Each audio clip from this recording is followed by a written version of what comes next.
Adonijah went to see Bathsheba and asked her to speak on his behalf before the king. Now that his father was dead, he wanted Abishag to be his wife. Bathsheba agreed and went to speak to her son. King Solomon was furious.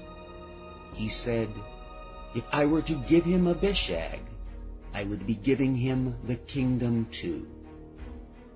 Solomon saw his brother's desire to marry her as part of his ongoing attempt to take over the kingdom of Israel. King Solomon sent Benaiah to execute him, and he killed him with a sword. The Lord appeared to Solomon in a dream and told him to ask for anything he wanted, and it would be given to him. Solomon replied, "You were wonderfully kind to my father David, because he was honest and true and faithful to you, and obeyed all your commands. And now you have confirmed your kindness to my father by giving him a son to succeed him. O Lord my God, now you have made me king instead of my father David, but I am as a little child who doesn't know his way around. And here I am among your chosen people, a nation so great there is almost too many to count. Give me an understanding mind so that I can govern your people well and know the difference between what is right and what is wrong. For who by himself is able to carry such a heavy responsibility?" The Lord was pleased with his reply and was glad that Solomon had asked for wisdom. "Because you have asked for wisdom in governing my people, and haven't asked for a long life or riches for yourself, or the defeat of your enemies, yes, I will give you what you asked for. I will give you a wiser mind than anyone has ever had or ever will have. And I will give you what you didn't ask for, riches and honor. And no one in all the world will be as rich and famous as you for the rest of your life. And I will give you a long life if you follow me and obey my laws, as your father David did."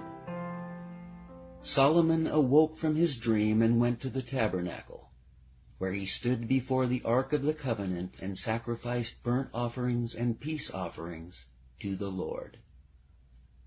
Then he invited all his officials to a great banquet. 2 young prostitutes came to the king to have an argument settled. They lived in the same house and gave birth to sons 3 days apart. One of the babies died when his mother rolled over and smothered him. The other woman claimed that this one took the healthy baby while she was asleep and tried to pass him off as her son.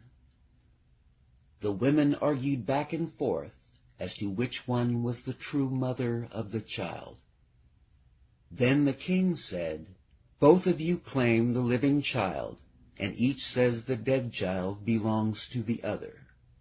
King Solomon asked for a sword, and said he would divide the living child in 2, and give half to each of the women. One woman pleaded with the king not to kill the child, and said the other woman could have him. So King Solomon awarded her the child, knowing that she was the true mother. Word of the king's decision quickly spread throughout the entire nation, and all the people were in awe as they realized the great wisdom that God had given him. Throughout the lifetime of King Solomon, all of Israel and Judah lived in peace and safety, and every family had its own home and garden. King Solomon's wisdom excelled that of any wise man of the East, including those in Egypt, and kings from many lands sent their ambassadors to him for his advice. He was the author of 3,000 proverbs, wrote 1,005 songs, and was a great naturalist, with an interest in animals, birds, snakes, fish, and trees, from the great cedars of Lebanon down to the tiny hyssop which grew in the cracks in the wall.